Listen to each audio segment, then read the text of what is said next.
there are some general best practices and baseline stuff that a lot of people in the home industry just miss. Like, it's not intentional. It's many guys came up through the ranks as a laborer and they decide I could do this better, and they start a business. They didn't really have the sales background or acumen to be successful to scale it.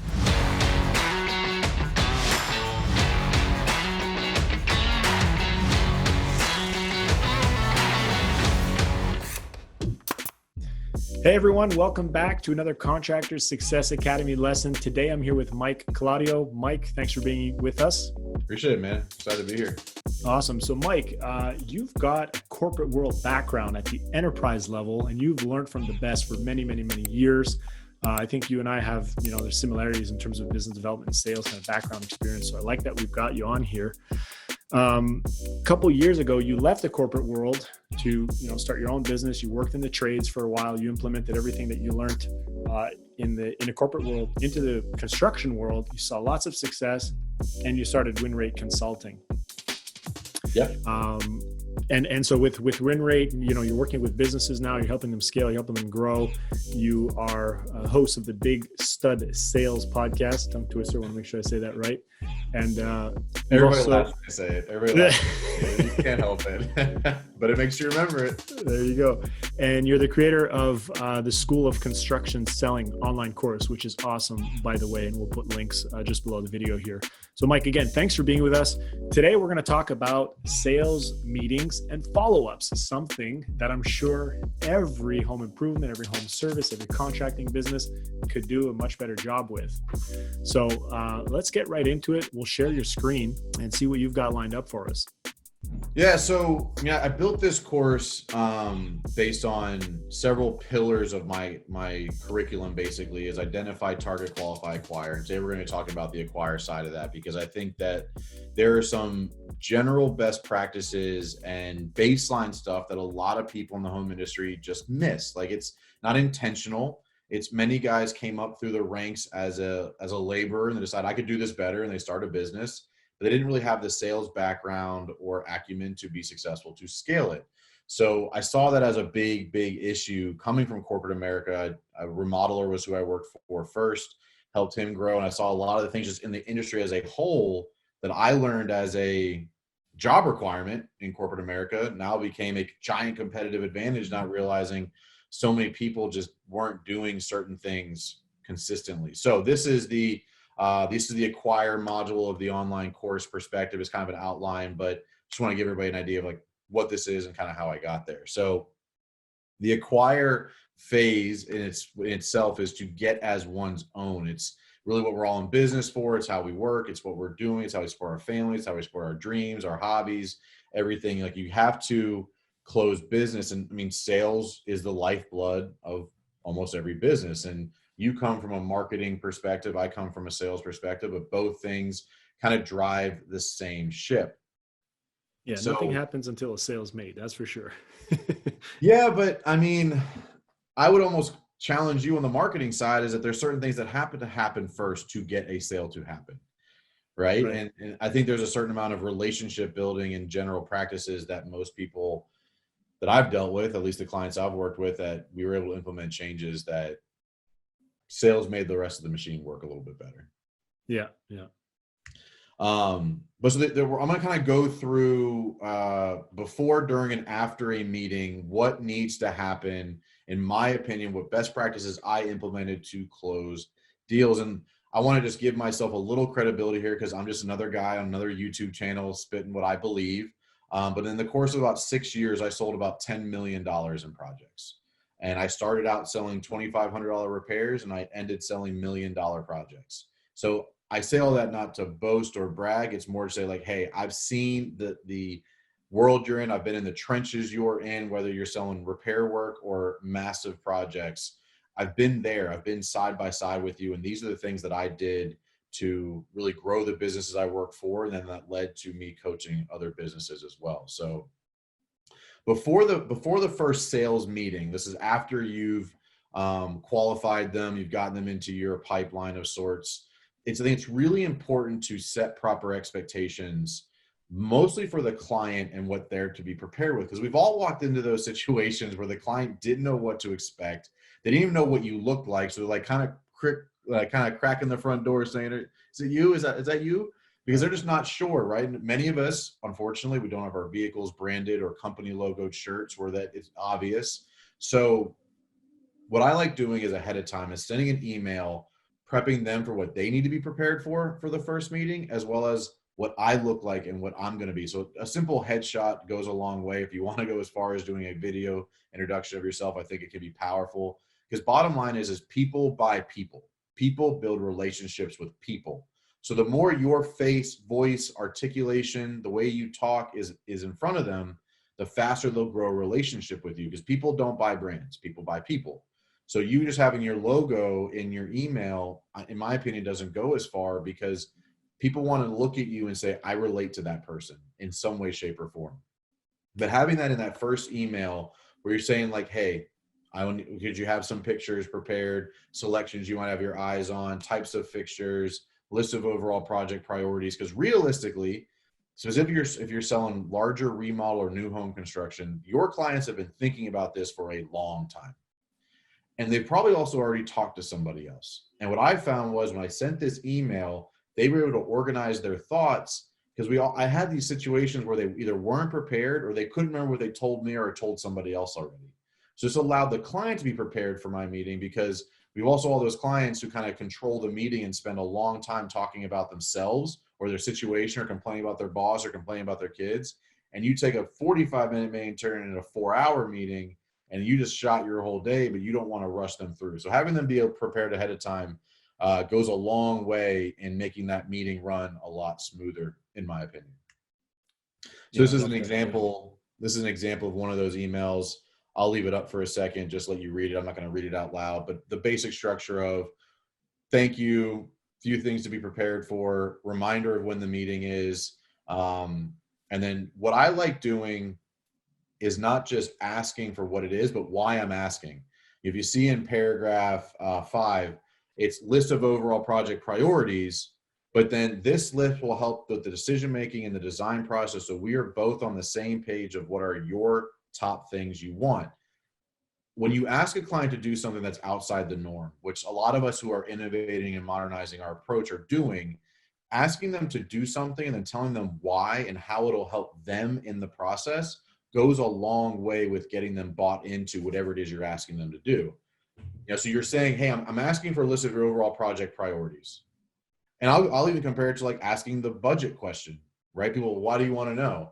Well, hey, I want to make this as efficient as possible. So you telling me that allows me to consult you through your decision process so that we can get you as much as we can for the price you're willing to pay. If I don't know what that is, I can't use my 20 years of experience to guide you, and you're hiring me for my experience. So that allows me to help you a little bit differently. So I think that step in when you ask somebody to do something, you'll see several times in this email, this will help. That sentence does a lot to get them bought into why they're doing something. Right.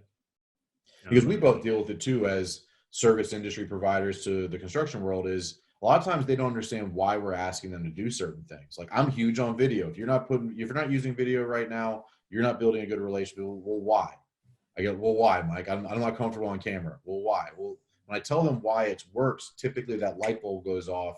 And I'm sure with you, especially with what you do, it's, well, why am I going to spend $100,000 on ads or pay per click? Well, here's why.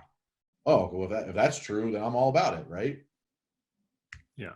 And I mean, Mike, on that point, one thing that I find interesting is, this is very much a template, right? So it's not like somebody's got to rewrite this long email every single time. You've got a nice, baseline that you can build off of and tailor to each specific case, right?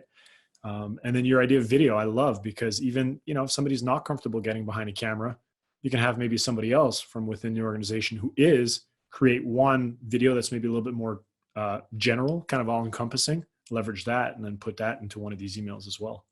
And a lot of times you can automate this process, right? Like, especially in some of the newer CRMs and contact management softwares, you can build the email as a template that has certain items that customize themselves based on the customer profile. Mm-hmm. Where, I don't want to get too far in the weeds on that, but you can customize this to automate itself as well to take one more step off your plate. Because if you're out there and you're a small to medium business, you're wearing a lot of hats. You may not have time to send an email every time that something comes up, but it could be something that you set your sales guys up for, your project managers, your estimators, whoever's doing that.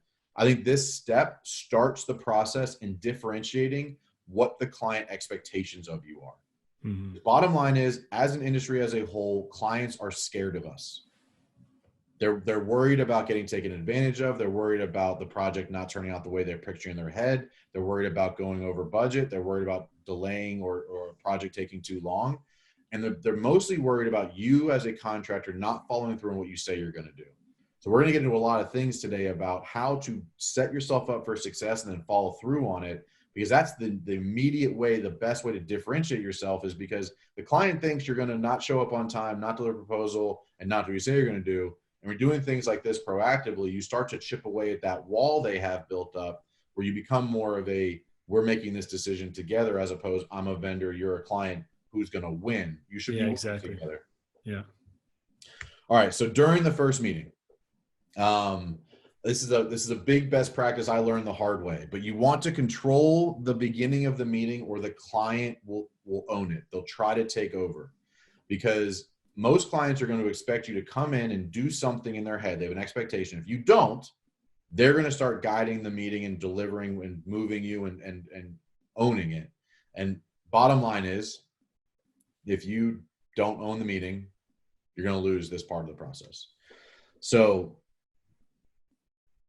how do you do that? How do you own a meeting? How do you start it correctly? There's a lot to do in the world of breaking the ice and building rapport. Those are two really big things at the beginning. One of the best practices I ever did was give a compliment, ask a question.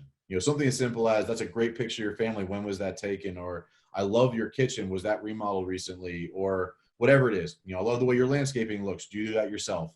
Let them talk about themselves for a few minutes. That's the best way to break the ice. But then start to build rapport by asking personalized, open-ended questions. I think a lot of us, and not many, but I think a lot of us are great at this, but some people miss this and will just want to get into like, why am I here? What's the scope? Let's talk about it. I think going through like what's motivating the project, understand their decision criteria, like how are they making their decision, when they're making their decision, who's involved in the decision, what's the timeline, what are they using to make their final decision? Like, what are the factors they're considering?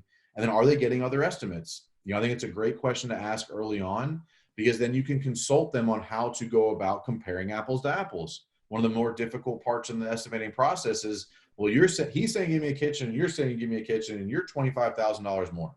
Well, there's bound to be something missed in that. So understand they're getting other estimates allows you to coach them on how to compare your estimate to somebody else's, or just understand that they're not, and that just helps you understand and be a little more comfortable with that process, as opposed to concerned that you might lose it. But these are some questions that I've asked as part of this process that I think are specific questions. I kind of covered like what's motivating, client criteria, that sort of thing. These questions I think are the best way to use it. Like, you can actually use this as a script if you wanted to. But what problem are you hoping to solve by hiring me? This does two things. If you ask this early on in the conversation, so you've broken the ice, you start to build some rapport. So what problem are you hoping to solve by hiring me? You're going to figure out what their biggest priorities are on how they answer that question first. Typically, the first things they say are the things they've been most concerned about, most worried about, or most excited about. And then by hiring me, you're planting the seed in their head that they're picturing themselves hiring you now, because you said, what problems are you hoping to solve by hiring me? The first thing they're going to do is picture you doing their work. You can't help it as a human. If I said, hey, contractor, I'm a coach. I can make you sell better. What's the biggest problem that you would hope I could come in and solve for you? You're picturing me talking to that employee that's not doing a good enough job instantly. You just do it. Right. So it gets the client visualizing them hiring you early on. Then you want to understand, why is solving this problem so important to you? Right. But not just what is the problem, but why is it important to you? Because you don't want to make an assumption on this. This is one of the biggest parts of the early on part of the conversation that you can use for overcoming objections later. Because if you can say, hey, this was the biggest problem you want to solve, and this is why it was important to you, I always like to use the example of somebody wanting to do an addition. If it's a man cave compared to an in-law suite, those are two wildly different problems and importance, right? You can say to like a husband, hey, like you said you want to do this right for your mother-in-law, right? Like you said that was important to you. It was a lot different than talking to the wife saying, yeah, but your husband wanted a kegerator. Like it's just understanding why that, because if someone said, well, we want to do an addition. Well, what problem are you hoping to solve? And why is that problem so important to you? It could be like, hey, we need to make it handicap specific because my mother-in-law is starting to get into a wheelchair. Like we're getting her out of hospice or something like that. One of the main reasons that someone does an in-law suite is because of an aging parent or in-law. But understanding why it's so important to them, you want to keep track of that because that's how you can help them overcome some objections later. And this is one of the questions I, again, learned the hard way by doing this. I was the what's your budget guy for a long time. And I started saying, what are you prepared to invest to solve this problem? Using the word invest instead of budget. When someone thinks of an investment, they think of a return on that investment. When someone thinks of a budget, they think of an expense, no return. So when I started saying, well, okay, I understand your problem, I understand why it's so important to you. What are you prepared to invest to overcome this problem? It started more of a dialogue. Very rarely they say, we want to spend $152,000. Typically it's like, well, we don't know what it's going to cost, but we have this amount that we've allocated for it. Because when you're saying, what are you comfortable? What are you prepared to invest?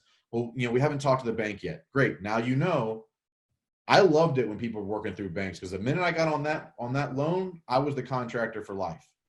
Right. Because you're a part of it. But understanding like, what are you prepared to invest to solve this problem? At least opened a different dialogue than I don't really want to share my budget with you. And so using the word invest, it started working a lot better for me than asking their budget. Yeah. So and even if they have the budget, like you say, no one really wants to show their cards. So no, and a lot of pushback. And when people say, well, why do you want to know? I always revert back to, it allows me to use my decades of experience to help guide you to a solution that you can afford. Right. Because ultimately, if you're just like, what I don't want to do is waste both our time developing this outstanding project that I deliver a proposal to you that's 3 times what you want to spend. Well, I don't know what my budget is. Well, if I told you it was going to be $150,000, would that work for you? No, that's way more than I want to spend. Well, then you have a budget. Right. So what is that? What is the number that you thought this was going to cost? What is the number that you were prepared? Like I always push back a couple times. Like you can't drive it into the ground and lose the deal over it. Sure. But when that investment or budget question came up, I didn't like letting it go because it was so important in how I guided them through the scope creation to make sure that we're on the same page. And then ideally, when would you like to have this project completed? This allows me to reverse engineer a realistic timeline later in the process, which we're going to get to. But don't miss that part of it because then it makes the next step creation a little bit more difficult. And then other than yourself, who else will be involved in the final decision? We've all had man, she loved me, but I didn't realize her husband wasn't going to like me. Like we've all had that situation. Yeah, darn, I wish I would have met him. Well, and I've even gone as far to say like, hey, do you want to call him in so we can hear this meeting? And I think even now with virtual consultations, which are going to be huge going forward, record them, send it to them. Let the other person hear your terminology because here's what happens if you don't know. And we've all done this with our spouse. And if you haven't, it's being done to you, just letting you know. You're always going to present the facts with your perspective and priorities on it. So if the wife had a certain view of what she wanted, she's going to spin your words a little bit to present them to her husband in the way that she thinks going to get what she wants and vice versa. No one can sell you the way you sell you. No one can deliver the confidence in you the way that you can. Mm-hmm. So having that other person involved as early as possible.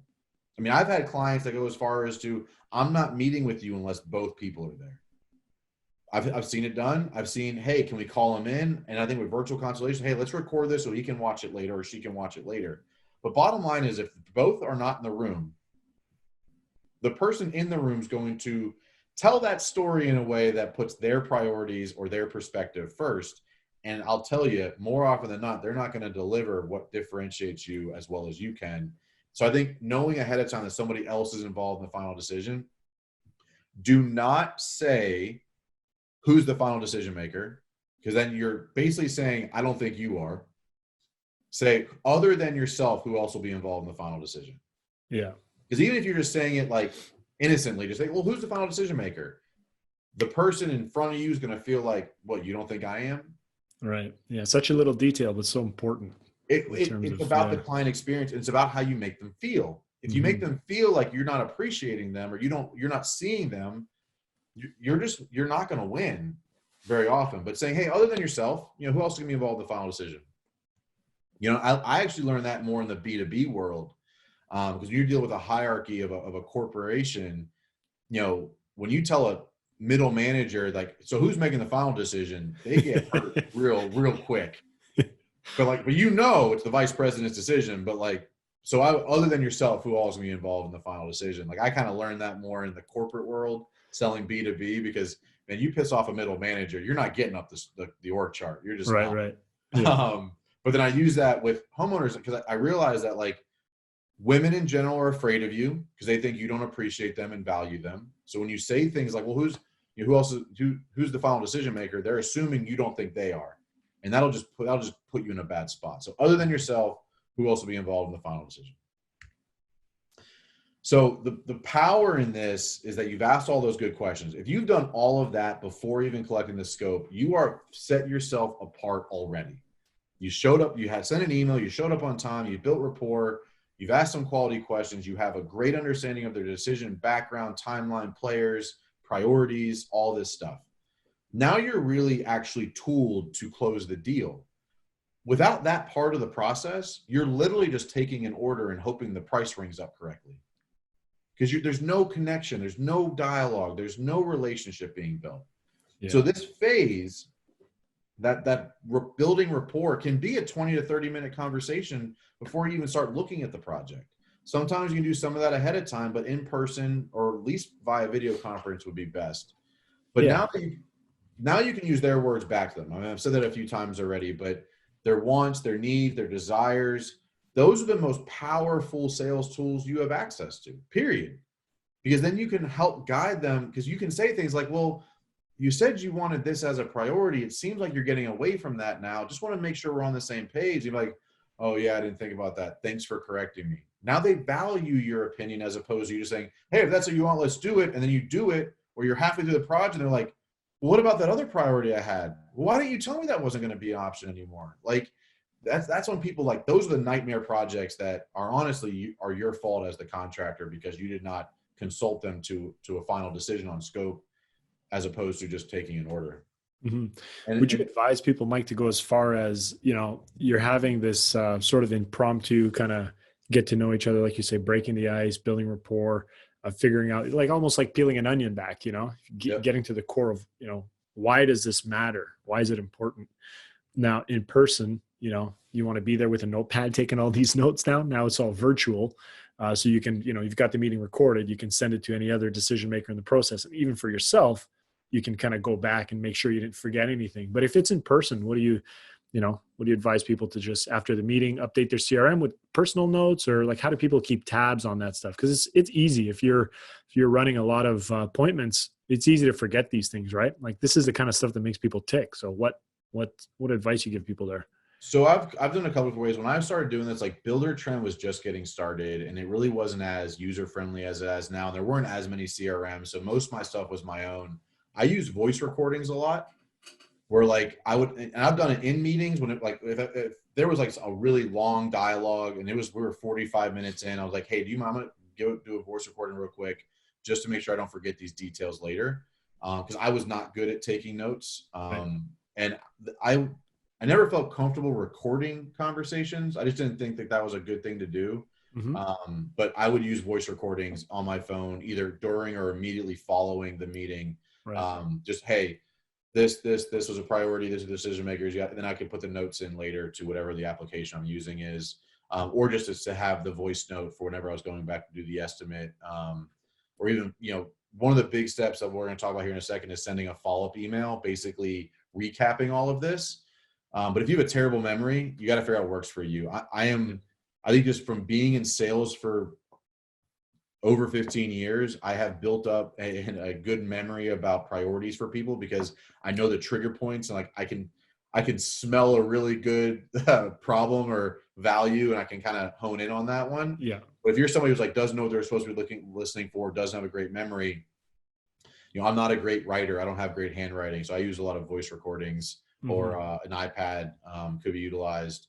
And if you're going to do that, like if you're going to take notes in person, one of the best things you can do is just, hey, while you're talking, I'm going to take notes. Is that okay with you? Sure. Yeah. Get their buy-in, because especially if you're taking notes on your phone, if you're like on your phone like this and you didn't tell them you were taking notes, they're going to assume you're ignoring them. They're going to assume you're like responding to an email or a text message or on social media. Yeah. So to say, hey, if you don't mind, I'm gonna take some notes as we go, because like this is a big project. I want to make sure I get all the details. So I'm gonna type away as you're talking and ask some questions. So forgive me for not keeping eye contact. Is that okay with you? Even that little bit of is that okay with you? I didn't talk about this earlier, but I think it's important as well. When you're setting the agenda for the meeting, once you've finished the agenda, ask for hey, does that agenda work for you? Is there anything you want to add to it? Right. Because it makes them feel like, you'll see it in the results section here, it makes them feel like they're a part of the conversation, that it's a dual consultative approach, as opposed to you're on one side, they're on the other, and somebody has to win. It should feel like we're a team coming at this together, especially when the initial meetings, there's a lot of questions that clients have. Sometimes they don't know when's the right time to ask, or they don't know when the right time to butt in is. So if you're just rolling and you're just asking questions, doing things, taking measurements, taking pictures, doing all this, if you don't give a pause, is there anything you want to add to that agenda? Is there anything else you'd like to ask as part of this room or this scope? Sometimes they don't know when the right time to ask the question is, and they just won't, like, because they don't want to interrupt you. And so same thing, you want to get in their buy-in. The permission-based selling tactics is kind of the high level for that. But anytime you're doing something that might be out of ordinary, hey, do you mind if I voice record? Do you mind if I take some notes? Do you know, I take some pictures or whatever it is? So before you leave the meeting, one of the bigger things that I see people miss is they'll say, hey, I'll get your proposal. Let me know if you have any questions. Right? We've all heard that or done that at some point. I like to review the meeting with them. Hey, this was the timeline. We'll make sure I understood that correctly. Reverse engineer the timeline and get their buy-in. So if you're saying you want this project done, it's April right now, by the end of July, we need to be started by the beginning of June. And to do that, we need the permits in by the end of May. So you want to help them understand what goes into this, because a lot of clients, or the Amazon clients, think make a decision today, start tomorrow, and they just don't know the process. So understanding that and helping them understand the timeline now, review the scope, top priorities, set next steps with timelines for you and for them, and make sure you get their buy-in again. Hey, I'm going to give you the proposal by Wednesday. Is it okay if I follow up with you on Friday just to make sure you got everything or had any questions? So you're setting that day and time for a follow-up, so that there is no question on when the next conversation is going to happen. Because I see this happen a lot, where you did a great job, you did everything right, you sent a proposal with no set next step, and now you're sitting back going, well, I don't want to bug them and follow up. And then the other side going, I completely forgot about that proposal. Like, there's no set deadline for the next step. And then I have it in here as ask for the damn sale. Like, please. And the formula that I kind of use for that is, if I can deliver on your X priorities within Y budget range and timeline, are you ready to move forward with us today? If not, this is where you really uncover a lot of their objections. What is stopping them from making a decision today? So you've kind of reviewed the timeline, you've set next step, you've reverse engineered what it's going to take to get that done. You've already given them more information than 90% of your competition. Like, you've already differentiated yourself. So you've earned the right to ask for the sale, in my opinion. And what this does is, it does put them on the spot, but then it really helps you understand what objections are about to come. Because it could be, well, I need to talk to my husband. We are getting a couple other estimates. My cousin's brother's mother also does this, so we're probably gonna go with her, but we want to get a couple other estimates. Like, you're really gonna uncover, or you uncover, like, no, man, like, my neighbor told me you're awesome. You've proven that correct. You're the guy. As long as you can fit that scope into the budget we've talked about, you're the guy. Well, now you're like, okay, now I'm going to put 5 to 10 hours into this estimate, as opposed to like, hey, would a ballpark work? Like if you're Yeah. not the lowest hanging fruit, if you're not the most likely to be selected, don't put 10 hours into an estimate without some sort of buy-in. Right. So then if they say, no, like we're not ready to make a decision on you right now, well, what would I need to show you or provide to give myself the best chance to win your business? Because sometimes the client might not even think to like, oh, maybe I should consider some other options other than the bottom line price. Like, hey, I can get you some references, I can get you some testimonials, I can like take you to go look at one of our other similar projects. There's a lot of things you can do to differentiate yourself here that you can pivot them, because you've already spent realistically 3 to 5 hours on this opportunity between travel time and qualifying and in person, travel back. You want to give yourself the best chance to win. And the best thing you can do is just ask, because every client's different. Every single client's different. So one of the best things to do is just ask, what, if you're not ready to move forward with me, what I need to do to give myself the best chance to win your business. So that was basically the same thing. I kind of like jumped ahead a little bit. All right. So after the meeting, go ahead. A lot of good key points here. And I think people are going to want to replay this video a couple times because the gold nuggets just, they keep popping up. The way that things are presented. I mean, a couple little nuances, but it can make the world of difference. So it's super important. And I think for people where this is maybe a little bit foreign to them, role playing, just internally doing it a couple times so it becomes second nature, I think is important here. And I think one of the biggest reasons I see people afraid to do this is because they're afraid to lose the deal. Mm-hmm. Like when you're afraid of losing it, you're not going to ask certain questions because you're going to uncover reasons they may not want to hire you. And that's one of the worst things you can do, because then you don't know why they may not hire you. So you can't do anything to proactively overcome that situation. So in this case, like your fear of losing it is actually driving you towards losing it. Yeah. It's kind of like that needy girlfriend. Like the more she tries, the more you push away. Like, sorry to all the needy girlfriends out there, but then it turns into this, it's not you, it's me kind of thing. And then there's the break. We're getting off topic here. Yeah. But ultimately, if you don't know, you can't present yourself in a way that gives yourself the best chance to do it, to win the deal, to close the deal, to win them over. Because I've seen so many people, like this happen a lot. And I'm sure this happened to a lot of people watching this. You show up professionally, you send a proposal, they say, we're going to get a couple other estimates, right? Well, hey, can I follow up with you next week and say how that's going? Sure. You follow up next week. Hey, how'd that other proposal go? We haven't gotten them yet. Haven't heard back from them. Great. Do you mind if I touch base next week? Sure. Hey, like, how's it going? Were you able to compare my estimate to those other ones? Oh, man, we haven't gotten those yet. I wonder what's going to be like working with them. Yeah. But if you don't know what they're doing to overcome that, you don't know how to present yourself better. And is that tactics? Yes. Is that sales tricks? Maybe. But you know what? It works because the client wants to feel comfortable with who they're hiring. And the more responsive and proactive and intelligent you are, the better chance you're going to have of closing the deal. Mm-hmm. Anything else about that you had, sir? No, I mean, look, I think this is good. Thing to underline here is also just the fact that, you are invested 3 to 5 hours maybe, and then there's everything else that you've done to just get in front of that person in the first place, right? It could be some marketing spend, whatever kind of, harvesting, hunting, canvassing, whatever, Yep. So it's.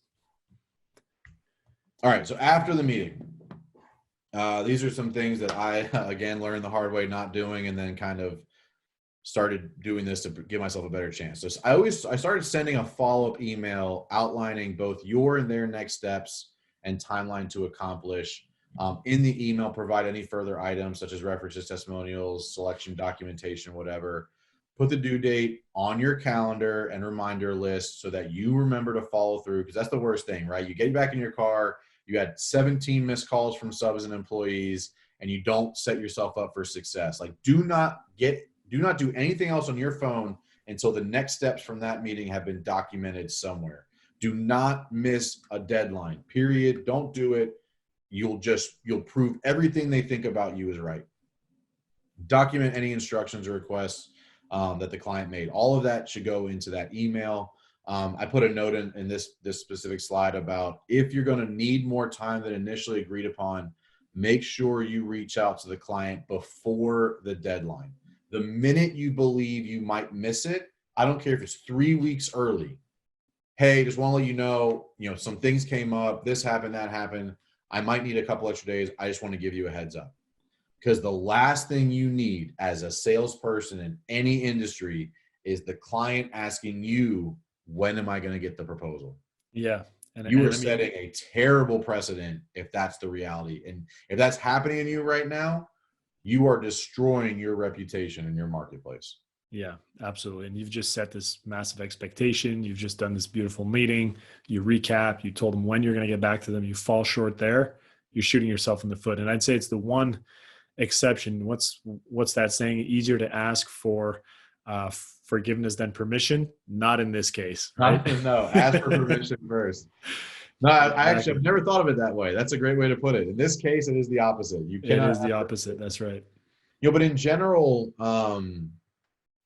it blows my mind how many contractors go through all of this and then never send a proposal. Yeah. Like I had so many clients, like the last 3 guys showed up and never sent us anything back. Can't find them. What? That's good news for everyone listening, because that's what you're up against. And that's a huge opportunity. And that's when I said early on in this, when I left corporate America and realized like all this stuff that was a job requirement now is a massive competitive advantage. Dude, no offense, but like I had never sold a remodel project in my life, and I sold $2 million worth my first year. Right. Not like $2 million projects. I sold like 40 or 50 projects in my first year, just based on doing general professionalism. I had never sold I came from technology sales. My buddy was a remodeler. I said, I can help you grow your business. He did, it was like $300,000 in gross sales the year before I started. The year after I started, we did 2.2 million in just that year. Like all I did was communicate consistently and professionally. Like I really didn't know what I was doing. I eventually learned, but early on I had no idea. So this is an example of one of those emails. I kind of broke this one down into certain steps. So, if I understood correctly, what were the priorities? What was the scope? What were they interested in? What were the fixtures or finishes or style? The priorities, what they wanted, what they needed next step wise, when the contract needed to be signed, and doing these other 2 parts, like the priorities and scope. Like the initial review, what this does is it reminds them, because I learned a lot sending this. I would get emails back saying, oh, we forgot to tell you about this one thing. We thought we told you, but we didn't. Right. And that happened enough where I was like, I need to get more specific in these follow-up emails. Amazing. To make sure but then also, as I mentioned in our meeting, to meet your deadline, I'll need to have the contract signed, deposit paid by August 15th. Like if they don't know that, you can follow up. Now that they know, you can follow up and say, hey, it's the 13th, just a reminder, if I don't have it by the 15th, no problem on my side, not pushy, but your deadline's not going to be able to be hit. Right. Now you're driving a decision without just saying, are you ready yet? Are you ready yet? Are you ready yet? Now you're saying, hey, look, based on your priorities, it doesn't matter to me. We're going to be here anyway. But if you want to hit the deadline of you want that kitchen done by Thanksgiving, we have got to get started now. And to do that, I need the contract and the deposit. And then whatever the next step is, like I'll have the estimate with allowances for material, $95,000 budget next Tuesday. I'll follow up with a phone call on Wednesday. You're just letting them know step by step what you're going to be doing, so that they know what to expect. And then in this case, it was in order to get the complete estimate with material allowances by Tuesday, I will need the list of appliances you picked out last weekend by end of day Friday. So you're just letting them know like, hey, this is what I need from you for me to hit my deadline so that I can hit your deadline. This became very powerful for me in just outlining priorities. And what I didn't realize was going to happen, and this actually helped me a lot, was the CYA 6 months into the project of, I never said that that's what I wanted. Yeah, you did. Yeah. So I think that was so powerful, because we've all had those clients that like forget what they said or what you said, or, well, you never told me there'd be a risk of that being a load bearing wall. Well, that would be in this email. Like, yeah. So very powerful part of the process. But the proposal creation, I'm not going to spend too much time on this, but I think it's important. The proposal is not for you. Make sure the language and terms are the way the client would understand. I've seen a lot of proposals that are like by cost codes and by trade, and like that's cool for you internally, but make sure it's broken down how they want to see it, by item or by quantity. I like it by item and quantity, like per unit pricing, I think is important by line item so that they can make some educated decisions on their own without you. And then you can change order a lot more seamlessly because you're like, hey, we accounted for 13 outlets and then being 15, it's $125 per outlet. That's $250 change order. Like it's very straightforward. You can count them. People who do like bulk pricing, I just don't, it's very difficult to change order because no one knows what any part of that costs.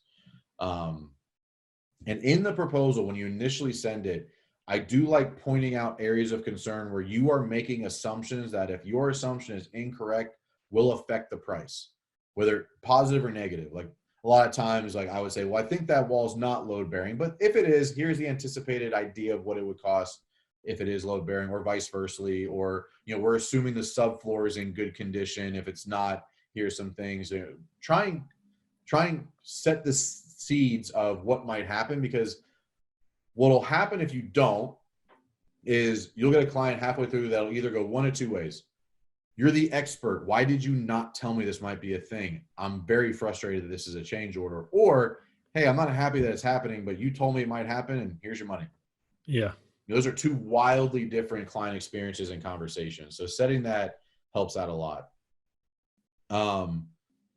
Follow-up. Follow-up is one of the more difficult things for a lot of contractors to do.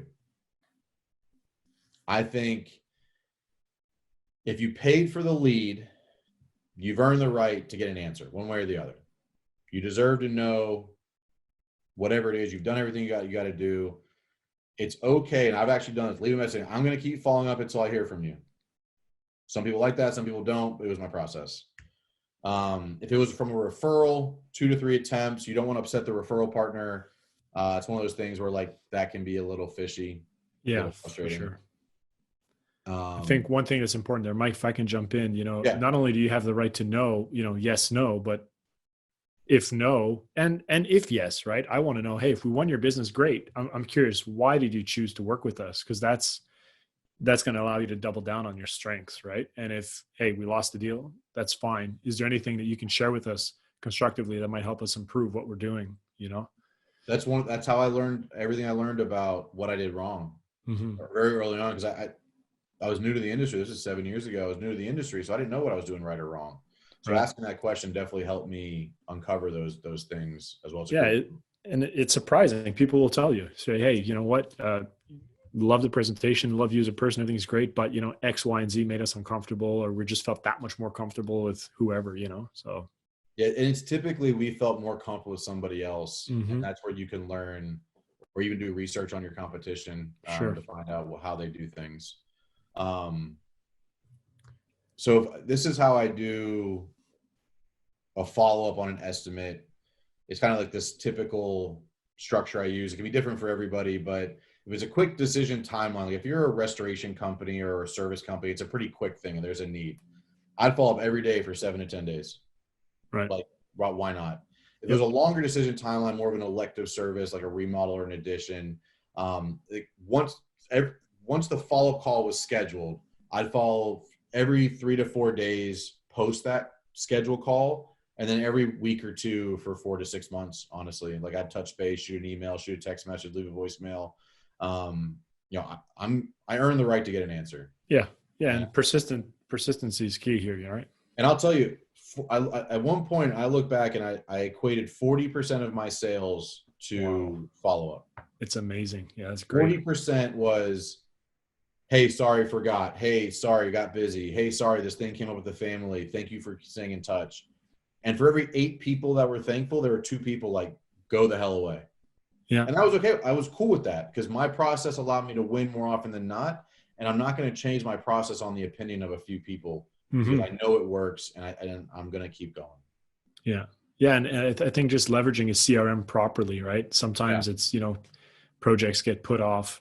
They didn't get as big of a tax return as they thought they would. So, hey, no problem. That's fine. And many times people are waiting on their bonuses. They're waiting on, there's a lot of, and you're not their biggest, they are your biggest priority. You are not their biggest priority. There's a lot of things in their life that are going on where follow-up, more often than not, people are appreciative of it. Yeah. So I kind of went through a couple different like types of things. Like there's certain times you just don't want to push it too far and understand the difference. Like this is, if that was an estimate, this is just a prospect or referral partner. You know, it's going to take 5 to 7 attempts to like get somebody that's really important, right? So if you're trying to get to that architect, you're trying to get to that real estate agent, you're trying to get to even a bigger or smaller contractor, which was some of the best referral partners for me early on, where bigger contractors didn't want a $50,000 project. I'm over here going like, our average project now is $7,500. I'll take that $50,000 project. Sure. But there's contractors in all sizes. So when somebody is a cold referral partner or prospect, I think 5 to 7 attempts is what it's going to take. Stay diligent, but don't be too pushy in that. But how important is that person to you? If you're like, man, that is the architect in town I want to do work for, never stop. If it's like you're not sure how valuable that person is, set some sort of a structure on it. And you can automate a lot of this, like we had talked about, through CRMs and processes in that perspective as well. Right. I don't want to feel like I'm bothering them. You know, I truly believe this is a false mindset.